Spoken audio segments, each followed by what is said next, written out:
kamu tahu nggak, kita ini udah beda cara pandang gitu. Berarti sebenarnya kita ini nggak cocok gitu kan. Ketika ngomong nggak cocok tuh kayak film India bang. Nggak cocok. Zoom gitu. Ya harus sabar lah Mampu Nur ini.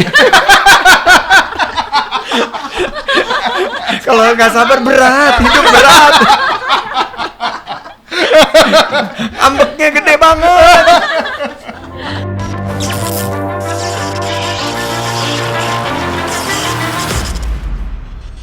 Nah, ini ada beberapa kisah inspirasional. Beberapa tahun lalu, Bro Ari dan Mbak Feni ini memutuskan untuk sama-sama hijrah.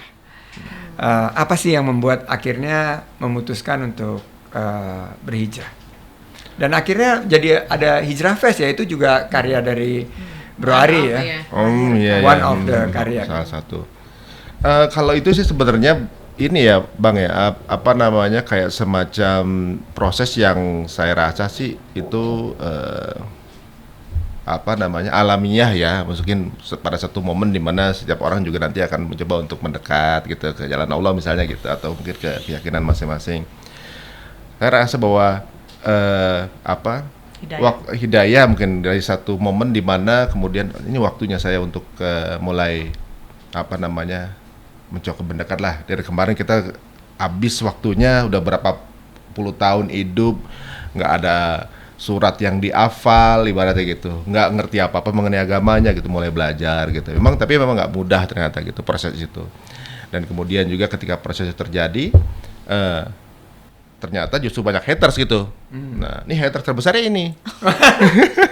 Gitu ya? Jadi haters terbesar ini jadi pada saat udah mulai belajar dikit-dikit kan, ya namanya dulu orang biasanya kalau baru belajar tuh ngegas gitu kadang-kadang ya, kita tuh nggak bisa kontrol. Over ya, maksudnya belum bisa menakar gitu kemampuan kita gitu ya. Nah, disitulah mencoba untuk ngasih tahu wanita tuh sebaiknya gini gitu, nggak dengan porsi yang tepat gitu, dengan cara yang keliru mungkin ya, nggak terima. Beliau kan tipenya adalah orang yang sesuatu itu harus bisa diyakini dulu baru bisa dilakukan, nggak melulu gara-gara ikut gitu, harus bagaimana meyakinkannya. Sampai setiap saya posting sesuatu masuk kamar nih bang, misalnya posting Ustadz gitu, kemudian saya repost lagi, share, masuk kamar dia, apa hijrah lebay gitu. Ribut dulu kita tuh. Tapi ini juga Ustazah gagal katanya. Iya, Ustazah gagal. Jadi mimpinya mau jadi ustazah. Belum kesampaian. Mudah-mudahan sebentar lagi. Amin. Nah, itu di momen itu benar momen ya, namanya ego ya bang ya. Ibaratnya setiap ngomong mengenai ya tadinya santai bercanda tiba-tiba misalnya obrolan kita masuk ke agama misalnya, berantem lagi gitu kan. Kemudian di momen dimana istri mulai apa namanya kayaknya nggak berkesesuaian cara berpikir, sempat ngomong gini, kamu tahu nggak, kita ini udah beda cara pandang gitu. Berarti sebenarnya kita ini nggak cocok gitu kan. Ketika ngomong nggak cocok tuh kayak film India bang. Nggak cocok. Zoom gitu. Terus ada musik-musiknya nggak di belakang? Ada pilar-pilar gitu. Langsung kayak ngomong sendiri tuh ada VO-nya. Tadi sudah mulai menghakimi aku gitu kan. Udah mulai begitu. Tiba-tiba saya mikir, wah berarti emang cara saya yang salah gitu. Bukan begini cara komunikasi dengan istri saya. Jadi udah akhirnya saya mundur, saya banyak ya lebih memperbaiki diri saya sendiri gitu ya. Ibadah saya perbaiki, ilmunya diperbaiki, ya kewajiban saya perbaiki gitu kan. Nggak ngurusin ini, ibaratnya cuma ngingetin aja, kalau nggak mau juga nggak apa-apa gitu. Sendiri saya coba ibaratnya minta sama Allah, ya Allah saya cuma pengen punya istri solehah gitu aja kan. Sesimpel itu sih sebenarnya. Jadi kalau misalnya anak saya bangunin pagi nih, subuh, yang bangunin subuh anak saya yang cewek. Nih bangunin. Kalau saya bangun kan dek gitu kan. Kamu bangunin gitu. Akhirnya dia yang bangunin. Karate ya. Pelan gitu ya. Sampai akhirnya nggak taunya jadi di momen itu udah mulai tapi lebih perhatian. Gitu. Kamu lagi ngapain? Misalnya lagi syuting, saya tanyain segala macam. Dia bukannya malah seneng, malah curiga. Kamu lagi ngapain sih? Kayak cari perhatian gini. Ini ada yang jual tas, mau nggak? Tas apaan? Second.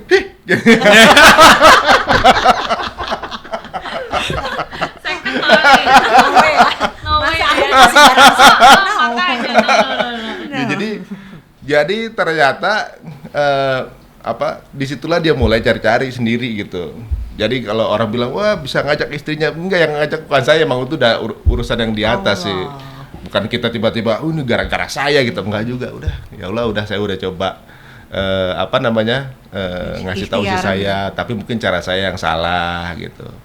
Jadi kesimpulannya mungkin saya belum pantas waktu itu, karena ibadah saya juga masih belum benar juga gitu kan. Tapi udah ngegas ya. Udah ngegas gitu. Kadang-kadang itu yang salah gitu, dikit-dikit ngegas. Tapi kalau dia, jadi ibaratnya kita tuh kayak sidekick ya. Kalau saya lagi ngegas dia jadi ngingetin. Oh iya. Jadi sekarang ini saya ngerasa bahwa kalau kita ada trouble, laporan gitu aja sih, simple itu. Sampai akhirnya momen dimana ketika dia udah mulai pakai ngasih kejutan ke saya gitu ya. Ada satu momen yang dia alami sendiri sampai masuk rumah sakit, kemudian dia resign dari pekerjaannya, sampai kita ajak liburan ke Bandung, kasih kejutan pas kita mau makan siang tiba-tiba dipakai hijab. Jadi kita mau makan, lama banget ini mau makan siang nih. Saya kan waktu itu dia habis keluar dari pekerjaannya ya agak down gitu. Saya pikir udah kita liburan aja. Saya ajak orang tua dia, udah kita liburan di Bandung yuk, cari makan aja gitu kan. Pas lagi mau makan siang, keluar dari kamar udah pakai kerudung gitu kan. Hah? Kamu berhijab, Mi? Gitu kan, pelan gitu. Jawabannya ngegas. Jangan diposting gitu. Karena takut kan dia apa-apa langsung posting. Udah berhijab kan, takutnya masih gimana gitu. Jadi ya maksudnya tahan dulu deh gitu. Tapi dia usil, tetep aja. Gitu. Kenanya di IG story. Ya. Betul. Udah, jadi pas lagi di situ itu kayak punya pacar baru, Bang. Jadi di momen dia tadinya ya berubah, tadinya kita sama-sama bagaimana, kemudian kita berbeda frekuensi, berantem terus kita kayak lagi masuk daerah peace gitu, berdamai ya. Di sini kayak punya pacar baru gitu.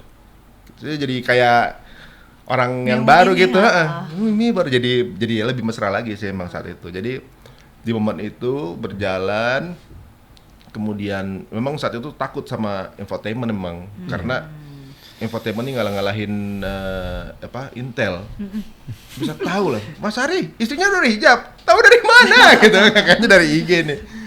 Saya takut ketika ketemu infotainment dia belum ready gitu, jadi nanti dulu deh. Ketemu infotainment, kebetulan juga lagi promo film Ayat Cinta waktu itu kan di Malaysia.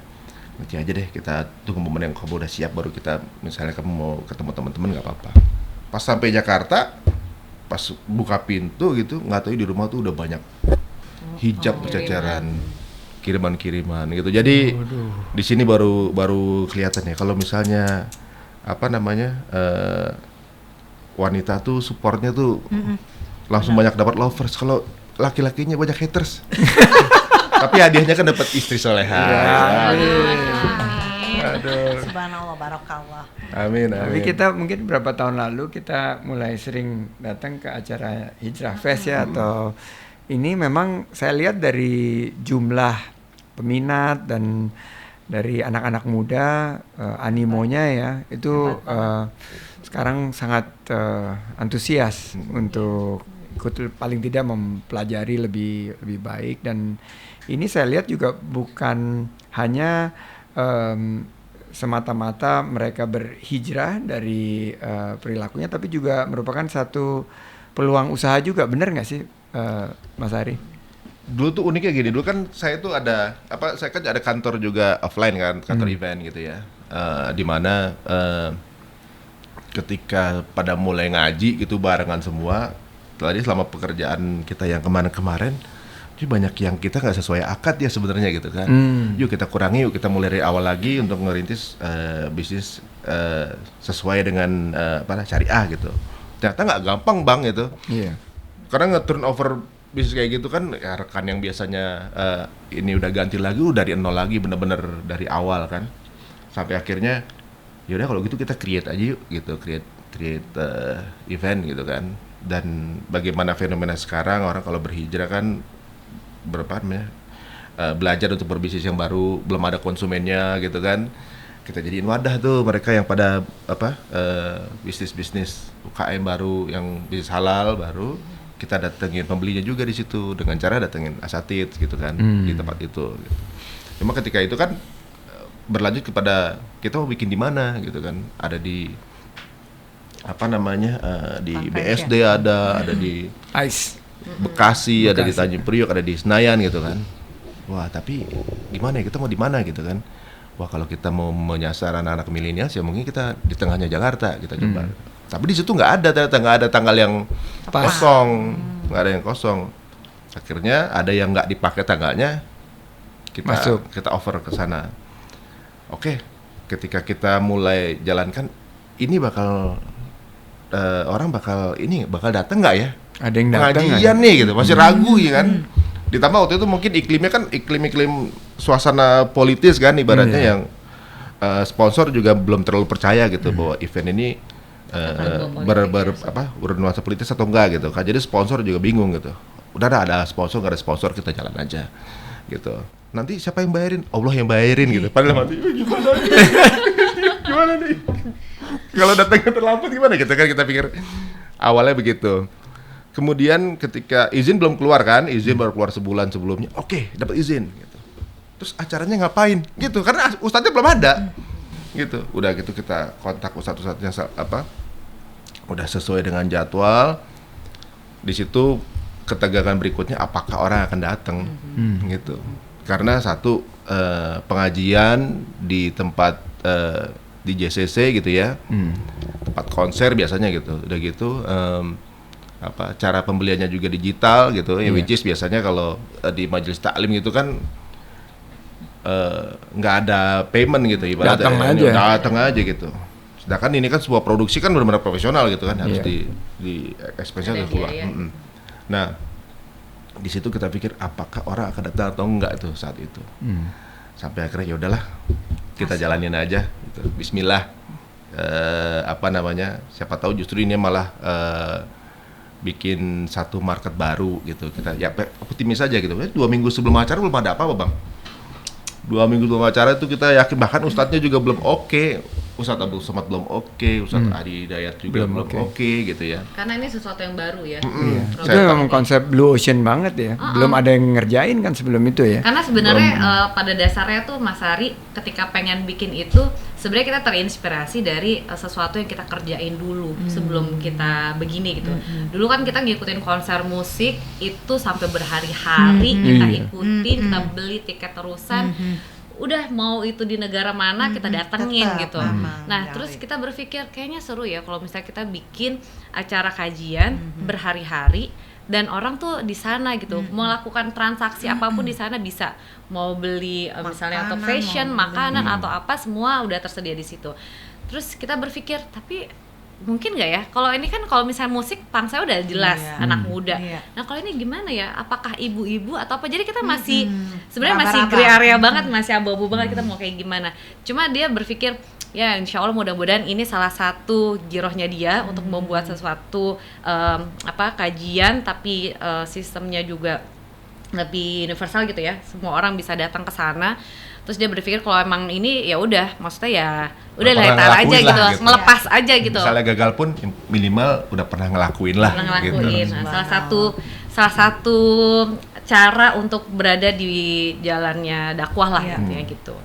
Nah udah gitu emang ngerubah JCC seperti kita kan pengennya kayak Madinah gitu, nggak usah buka sepatu gitu, terus dengan misalnya kalau kita biasanya buat ada klien, kita bikin sebaik mungkin soundnya, gambarnya sebaik mungkin, ini sebaik mungkin kan kalau ada klien nih, ini kan nggak ada kliennya gitu kan, gitu. Nah ini kliennya ini yang bikin kita nih kliennya nih gitu kan, kita balikin gitu ke tim.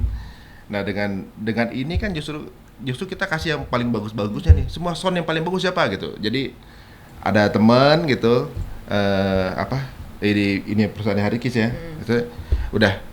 Oke, kita support gitu. Jadi ada LED siapa sih ini? Paling bagus berapa? Ini sekian boleh nggak gitu. Sudah udah negonya ada yang mungkin perusahaannya just business misalnya, harganya full hajar. Jadi udah semuanya serba hajar semua tuh. Sampai akhirnya di momen ketika udah tinggal jalan para ustadz-ustadznya ini belum confirm. Karena di tanggal tersebut ternyata kan waktu itu UAS itu lagi di Aceh. Oh. Lagi di Aceh, sedangkan awalnya dulu di tanggal itu beliau sebenarnya bisa sebelumnya, tapi karena dipikir kita nggak jadi, dia ambil di Aceh. Dia tanggal, jadi gimana nih? Gini deh, akhirnya dapat jalan keluar kalau UAS subuhnya di Aceh, Langsung ambil duha pesawat. di kita, asar di Aceh lagi. Balik lagi gitu. Bisa nggak Mas Ari gitu panitia? Kan maksudnya biar kita jadi nggak Iya. bisa mungkin kan? Insya Allah bisa. Tim Bisa. UAS juga kaget. Oh, bisa gitu. Yakin Bisa pakai gitu. apa? Nah, insya Allah bisa. Pas sudah bisa, kita internal meeting. Gimana caranya? Bisa dulu gitu. Tapi Allah emang hebat ya. Pakai pesawat pribadi kita udah tanya-tanya tuh pesawat pribadi, penyewaannya segala macam. Jakarta, Aceh, nanti gitu bolak-baliknya. Iya. Karena harus balik lagi ke situ Balik kan. situ. Waduh, nggak masuk nih. Budgetnya jauh Budgetnya banget nggak ya. masuk. Udah gitu bagaimana kalau kita pakai pesawat yang dari dari Aceh. Jadi Aceh, Jakarta, Aceh. Nggak ada saat itu. Nggak ada ya. Akhirnya ada pesawat pribadi dari Medan. Medan. Gitu. Medan, Jakarta, Aceh, Medan gitu kan. Udah itu aja deh. Berapa? Sekian gitu. Waduh, budgetnya gimana, Bos? Gitu kan. Insya Allah ada dah gitu kan. Dari mana nggak tahu gitu. Udah kita okein di tanggal yang ditentukan. H- berapa gitu ya. Itu ya mungkin ada satu dan lain hal membuat nggak bisa dipakai karena libur gitu. Ya mungkin dulu kan masih nuansa politis lah gitu. Tiba-tiba karena UAS yang naik gitu, waktu itu nggak jadi gitu. Terus akhirnya gimana? Kayaknya kita nggak pakai UAS gitu. Jadi setiap dia ke Jakarta, saya datengin hotelnya tuh pagi-pagi, ketemu sama timnya. Sampai suatu saat udah dead end, nggak mungkin bisa lagi. Pagi-pagi timnya ngeliat saya ada lagi situ. Mas, ada jalan keluar? Enggak sih. Tanyain aja di Saya sini. mau ketemu aja ngobrol. Terus kasihan. Ya, siapa tahu ada jalan keluar, hikmah ketemu Ustadz. Saya nganterin aja deh ke kajian Ustadz deh. Ada kajian di Cikarang. Ya, itu udah kesana Cikarang ya? Nggak tahu deh. Cikarang. Nah, ke Cikarang saya nganter semobil. Tiba-tiba tercetus tuh. Ngomong-ngomong sih, UAS ini malamnya sebenarnya Acehnya lebih dekat ke Medan loh. Kalau pesawat dari Medan mungkin bisa, coba saya hitung ya. Oh bisa, tapi pesawat paling pagi bisa Mas Ari. Dari mana? Dari Medan. Dari Medan. Saya cek kan. Oh, ada Aceh. nih. Ada, bisa. Ya kalau ada coba aja. Saya booking di tempat, padahal belum oke. Saya booking di tempat tuh. Jadi ada pesawat baling-baling dari Medan ke Aceh. Acehnya di Lok Sukon soalnya. Lok bukan Sukon. di Bukan di Banda Aceh. bukan di Banda Aceh. Saya okein dulu kan. Akhirnya pas sudah ditanya ke UAS timnya segala macam. Oke, ternyata bisa begitu. Jadi dari Medan dari Aceh ke Medan, dibalikin ke Medan ke Aceh lagi gitu. Bisa gitu. Akhirnya pas dihitung-hitung dari yang berapa ratus juta itu untuk sewa pesawat tadinya diganti Allah 800.000. 8. Masya Allah. Jadi naik maskapai nasional biasa. Coba jemput dari bandara ke sini harus pakai helikopter. Karena Oh, kita iya. mau punya waktu 3 jam kan? Iya, iya. Gitu. Nah, helikopter dari mana nih? Ada. Padahal kita belum menemu. Akhirnya ada juga, Bang. Ada juga. Ada juga yang saya kasih helikopternya. Amazing, ya. Ada, jadi saya di situ makanya ketika selesai acara peluk-pelukan nangis-nangisan karena apa? Karena 2 bulan sebelum pun nih acara nggak mungkin. Gitu, nggak Tapi mungkin. itu ya fenomenal banget ya, ditulis di mana-mana dan jadi referensi acara yang rapi. Terus biasanya anak muda itu identik dengan ya hura-hura, mereka sendalnya bisa tersusun rapi gitu, buka sepatu semua. Jadi saya baca juga, waduh, sampai terenyuh banget gitu lah. Aku bilang insya Allah kita datang, dan akhirnya waktu itu sempat juga datang di beberapa acara. Tapi keren banget sih acara itu sih. Iya, orang Waktu- sampai kayak waiting list mau nonton konser tahu kan, itu yang saya wow, kan waktu itu pernah mau yang di mana ya, Adi Hidayat waktu itu jauh banget, itu sampai saking banyaknya orang Bang, sampai BSD ya atau apa ya? Di ICE. Ya Penuh. Allah, aku sampai gini udah give up ya. Apa kita dapat nggak ya kalau udah jam segini ya? Mana ini orang berduyun-duyun. Aku lihat dari jalanan Bang, itu sampai menuju. Ya Allah, udah kayak di Mekah. Aku sampai gitu. Akhirnya sampai emang ini kalau yang namanya Allah punya. Oh, ini jadi ya. Bintaro ya? Iya. Oh. Ya Allah, aku bilang sampai juga walaupun terlambat, tapi alhamdulillah itu yang namanya amazed banget. Itu di situ saya ketemu Ustadz Adi Hidayat.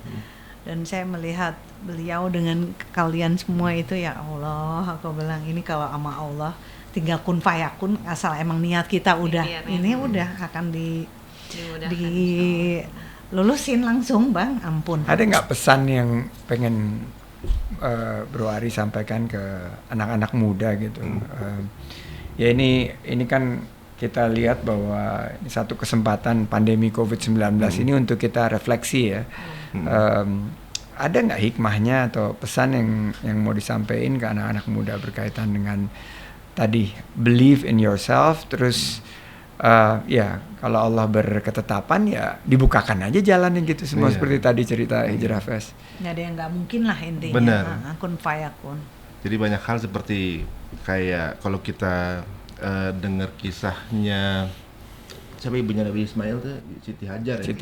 Siti Hajar bolak-balik Safa Marwa, ngelakuin sesuatu nyari air, keluarnya airnya di tempatnya Nabi Ismail alaihissalam kan gitu. Ternyata pas pas haji, umroh bahkan yang wajib yang jalan-jalannya itu bukan minum zam-zamnya, Pak. Iya. Jadi saya rasa bahwa kewajiban kitanya itu effortnya, ikhtiarnya, gitu. Upayanya. Hasilnya sih nanti Allah yang nentuin insyaallah. Jadi ketika teman-teman ngerasa kalau stuck nggak ada gigi mundur, kita maju aja dulu. Kalau akhirnya memang kita nggak berhasil sekarang, tapi kan effort ini udah dinilai gitu. Nah ini yang bikin kita ngerasa kayak kalau berjuang sih berjuang aja gitu. Entah nanti viewers kita berapa, entah yang likes berapa, itu kan urusan Allah. Kita upaya aja. Kita dulu. upaya aja. Misalnya Effort aja. Misalnya kitanya targetnya itu ya kita ya sakit hati nanti kalau tiba-tiba likes-nya nggak banyak, viewernya nggak banyak kan gitu. Nah di situ mungkin merubah cara pandang mindsetnya yang kita coba ke sana bahwa nggak melulu kalau kita berjuang terus menang. Jadi ibaratnya gitu. Yang penting berjuangnya ini gitu kan. Nggak melulu kalau kita harus ibaratnya kalau kita sekolah itu kan kepengen pinter bukan pengen dapat ijazah. Kalau kita kepengen ijazah kita bisa nyontek, bisa curang untuk dapat ijazahnya. Tapi kalau misalnya kepengen pinter kita akan sungguh-sungguh untuk di situ. Jadi banyak hal sih sebenarnya yang ngerasa kalau kita pada saat lagi kita berusaha effortnya nggak seperti apa yang kita rancang gitu sebelumnya, itu kita fine aja, memang bukan itu targetnya yang kita rasa. Jadi Allah ini Maha Kuasa, apa aja bisa dilakukannya gitu. Semua hal bisa, tapi ada satu hal yang nggak akan dilakukannya, yaitu mengingkari janjinya. Jadi masya Allah, jadi kalau udah di fase itu nggak apa-apa kok, nanti ada hal lain yang akan dikasih sama Allah, ibaratnya kayak gitu. Amin. Nah, aku juga di Sandiaga Uno Open for Business ini ingin secara formal mengucapkan terima kasih. Karena dulu zaman belum belum sampai ke acara Pilgub, waktu itu di tingkat popularitas 0,002%. Aku diundang di acaranya Mas Ari di MNC kalau nggak salah. Terus ya iNews ya? Sama iNews ya waktu itu ya, sama beberapa orang-orang yang lain, dan pada waktu itu ya nggak ada yang nganggap saya waktu itu kan, karena memang ya siapa yang kenal gitu Sandi Uno. Tapi alhamdulillah Bro Ari waktu itu ngundang di acaranya, dan disitulah titik pertama tampil di televisi itu. Titik pertama di berkaitan dengan acara waktu itu mau penentuan, belum Pilgub, itu masih balon. Tahun berapa tuh berarti? 2016 awal. Aku ingat sampai nunggu sampai sejam sebelum acaranya gitu supaya make sure nggak telat, karena baru pertama kali masuk TV. Jadi terima kasih banyak, Bos. Masya Allah. Tapi sekarang udah sampai sejauh ini, Masya Allah, luar biasa. Dan sekarang ini gantian Mas Ari yang datang ke acaraku. Jadi kita berbalas. Nah ini terakhir nih mungkin penutup pesan penutup. Sudah jadi pengusaha sukses, udah belum sesuai bahasa Andi lah. Kita masih usaha, bukan ya, usaha. tapi alhamdulillah lah. Nah Mbak Feni sama Mas Ari ini ada nggak satu dream atau satu mimpi yang ingin diwujudkan dalam ya paling tidak untuk langkah-langkah ke depan 5-10 tahun ke depan? Kamu dulu. Kalau saya tuh ngelihat gini, ibaratnya saya juga sama teman-teman lagi ngerintis sesuatu yang hubungannya dengan kita tuh Indonesia tuh punya kemampuan ekonomi sebenarnya bagus gitu ya. Tapi belum terkoordinasi aja. Teman-temannya lagi mencoba untuk membuat satu platform sedekah yang insya Allah mungkin bisa menjadi jalan keluar saling tolong menolong gitu. Di mana yang tadinya disedekahkan siapa tahu akan mulai jadi mustahik jadi muzaki, tapi dengan platform digital. Jadi insya Allah siapa tahu kita mungkin dengan sistem saling tolong menolong itu, dengan saling bersedekah itu akan jadi solusi ekonomi kedepannya insya Allah. Jadi yang tadinya mungkin hanya berharap dengan sesuatu yang bisa dibilang mungkin nungguin uluran tangan orang, nextnya insya Allah dengan sistem yang kita coba sedang formulakan, siapa tahu justru dia yang jadi solusinya orang lain, gitu. Sebenarnya kalau kita semua saling pegangan, gini saling ya walaupun recehan sebanyak itu, insya Allah akan jadi sesuatu ukhuwah yang kuat dan hebat, gitu. Ya mudah-mudahan bisa terwujud pada saat saya masih hidup. Gitu. Amin. Mbak Feni? Kita apa ya? Kalau saya sih lebih mimpinya sih kalau saya karena seorang ibu gitu, pengen melihat tuh anak-anak juga tumbuh besar juga menjadi lebih baik lagi, menjadi seseorang yang bisa berguna nantinya. Karena apapun yang kita lakukan sekarang juga pastinya harapannya juga untuk mereka juga gitu. Bagaimana kita membuat suatu pekerjaan ataupun suatu usaha yang dilihat sama mereka, dicontoh dan jadi sesuatu juga yang bisa meneruskan nantinya kita ya. Ya harapannya pasti ya pengennya kita melakukan hal yang selalu terbaik lah pastinya ke depannya. Sip.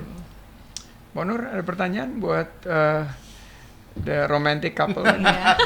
Romantisan Bang Tapi Sandi. hebat deh, 10 tahun Bang bedanya. Tapi Mbak Feni ini berarti ini banget deh. Sangat Cepat kelihatan tua gitu. enggak dong. Berarti dia dewasa banget. Maksudnya mengerti mengenai Arinya ini sekali.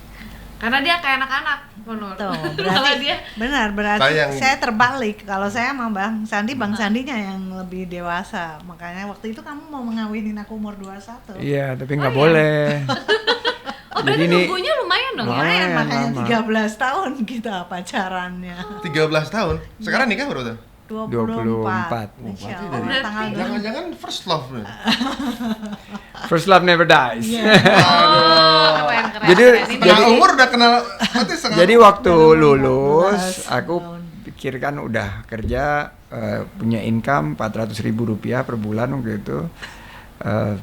Ya aku bilang sama dia mau nikah gitu, tapi ternyata ayahnya nggak kasih ya, harus karena nunggu kamu masih punya karena 3 kakak. punya 3 kakak gitu, jadi nunggunya Nggak boleh 7 ngelangkai tahun ya. ya, Iya. baru setelah itu baru diizinin sama mertua. Wah, setia juga ya. Ini baru ya. Keren ya. Sesabar itu gitu ya. Waduh. Ya dan sekarang ya harus sabar lah Mampu Nur ini. Kalau nggak sabar berat, hidup berat. Ambeknya gede banget. Tapi kelihatannya kayak enggak ya. Oh ini ya. Apa? Aduh, kan apa? Apanya aja tuh nanti gitu. Apa tuh? Ini cuma sampai di sini loh. Masih Bisa mending di sini lanjut masih nih. apa kalau di rumah apaan tuh? Apa lo? Kalau saya Bang, istri mau ke gunung tertinggi saya kejar.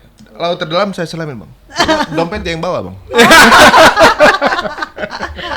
Kalau ini yang paling hebat, uang kamu, uang saya juga, uang saya juga. Uang saya sendiri. Harus gitu ya, Bang. Ini sih paling hebat, investor ulung ini. Benar. Ini Nur Corner tuh untung terus dilaporin ya. Saya bilang kok bisa untung terus? Ya terang aja, ya nggak bayar sewa, nggak bayar ini. Yang bayar saya. Dulu waktu menikah saya pikir dulu malah wah ini kayaknya istri saya oportunis nih. Soalnya sejak menikah sama saya namanya ganti, Nyonya Ari Untung, dibaca Nyari Untung. Berarti bukan karena cinta dia.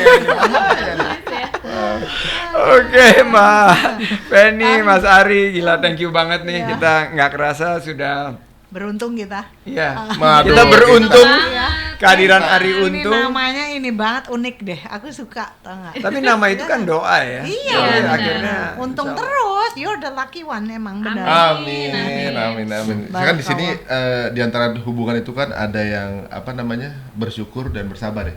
Iya. Gitu. Saya bersyukur, dia bagian bersabar. Tapi thank you banget udah datang ke Sandiaga Uno Open for Business, netizen yang budiman. Sampai jumpa di episode selanjutnya. Open for Business, open your mind, open wawasan kita, dan mudah-mudahan open for your own success. Sukses buat kita semua. Wassalamualaikum warahmatullahi wabarakatuh. Waalaikumsalam. Waalaikumsalam warahmatullahi wabarakatuh.